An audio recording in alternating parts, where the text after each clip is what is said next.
Wade O'Connor, MakePlaysToday.com, part of USA Youth Development Basketball, and also partnered with the Junior NBA. We are honored to be here today with former Wright State head coach Jim Brown. Welcome, Coach Brown. Thank you very much, Wade. Appreciate it. What do you think about the culture?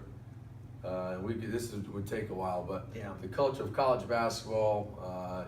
Using a platform of basketball, but you being a father, you being a grandfather. What do you think about the culture that our kids are growing up in, but also about college basketball, where it was when you came in with no three-point line, no shot clock, to a shot clock, to where it is today? Well, it's really changed, Wade. I mean, college basketball's changed dramatically. The shot clock, the impact that's had on the game. I think in a lot of ways that has made the game more exciting for the fans. I think it hasn't done what a lot of people thought it would do, is increase scoring. But as to the culture of the college game, I mean, it's a great game. I mean, basketball, I think the values and the lessons as a young player that you learn competing in any kind of sport, and college basketball is what we're talking about here, are immeasurable. I mean, they help you in later life. I love college basketball, but there's some things about it that I'm glad I'm not coaching in it anymore. I mean, the impact of AAU basketball and the influence that's had on the game in terms of, players are they have their high school coach and then they have their AAU coach, and those are two separate things, two separate games, and sometimes the influence that one has might be in a negative way.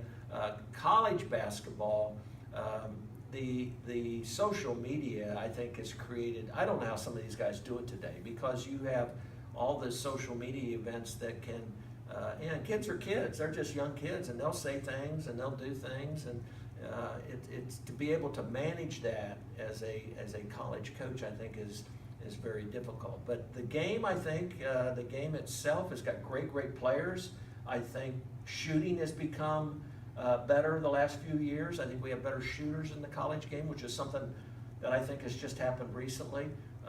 But I think the college game is in good hands. I think there's some things that college coaches have to deal with today that I'm glad I never had to deal with.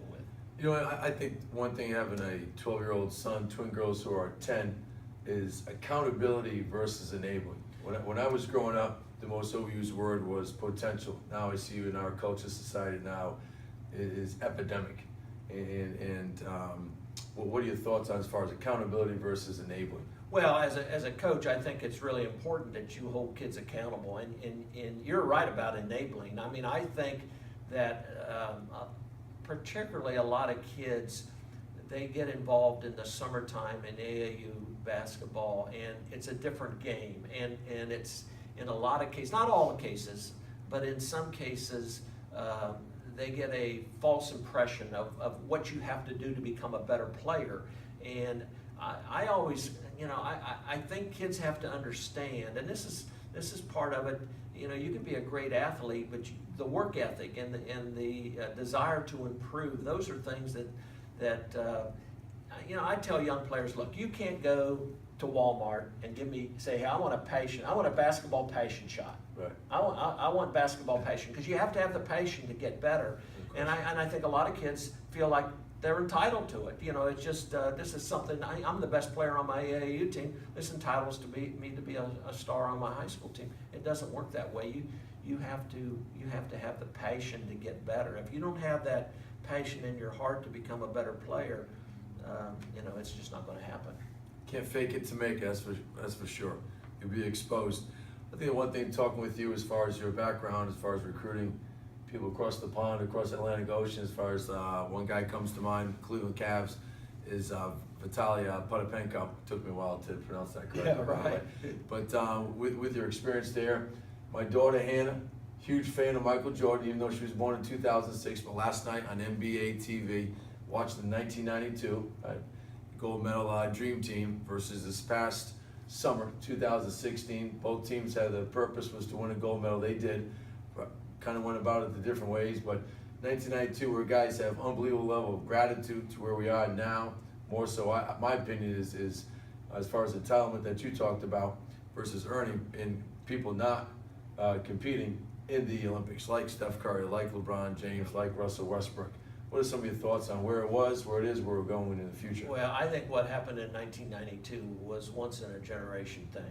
I mean, I think those players, and you have to give them, and your point is well taken, the players that didn't play this year, and part of it might have been the fact that it was in Rio, but part of it might have been the fact that they just didn't want to do it. But that dream team that you spoke about, the greatest players in the world at the time all came together.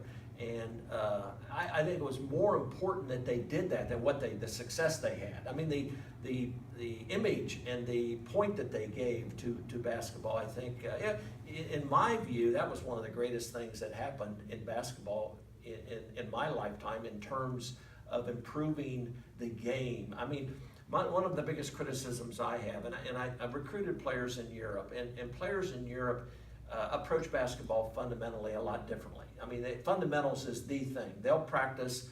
I have a former player right now that runs a program over in Holland, and he's told me they'll practice 3 hours in the morning, then they'll go to school, then they'll come back and compete at night. We don't do that in this country, and fundamentals is something that we neglect. I mean, we see the ESPN highlights and it's always dunks. We see those sorts of things, but we don't see the players working on the proper skills to do the fundamental work. And I think that team, because of the impact that it had a lot to do with changing our culture in terms of the value of shooting. I've always felt like shooting was the most important skill a player could have. And that's not a God-given talent. That's a skill that you practice and you practice and you practice, and then you become a good shooter. It's not, like quickness and jumping ability. Those are God-given talents. You don't have much control over that. But shooting and ball handling, in my view, the two most important skills a young player can have are learned, and then the passion to get better is what's important. And you've seen it. You've seen that happen with guys like Seth Curry and Klay Thompson. Great shooters today. We didn't have that 15 years ago, in my view, in this country. We had some good shooters, but it seems today that we have a lot of good shooters. As to the team that played in Rio this year, I felt like Mike Krzyzewski had a very, very difficult job because he had players at the top of their careers, individuals, and they didn't play together as a team. I didn't view until they really had to, Wade. And when they had to, they performed. But there were some games there that were tough to watch. They were just tough to watch because you didn't have that cohesiveness. And getting back to your point about that 92 team, boy, they played together. Because if you see highlights of that today, they played together. Great players sharing the ball. And maybe some, and listen to their comments years later, maybe even too much. But it was just... I think that was one of the greatest things that happened to basketball in our country was that team. Yeah. Our next segment is going to be the Truth Pill. So, you want answers? I think I'm entitled. You want answers? I want the truth! You can't handle the truth! we've been able to impact over 6,000 kids in 6 states. And we always ask the campers, do you want us to lie to you? And they'll all raise their hand and they'll say, no. I said, do you want us to tell you the truth? So you being a former University of Dayton graduate, myself being a former assistant coach with Oliver Purnell from 96 to 2000, being part of the last Gem City Jam, and it was here at Wright State, unbelievable. I would say the top 3 college basketball atmospheres I've ever been was Rupp Arena, 24,000. At the University of Dayton, Coach Schilling's first year, which was the last year, and then your year here. So top 3 had Wright State and UD involved in that. And the Truth Pill, Coach, all due respect, your thoughts on it, years later, should they play or should they not? Well, they definitely should play, and it's an absolute shame that they don't. I mean, there's no reason for them.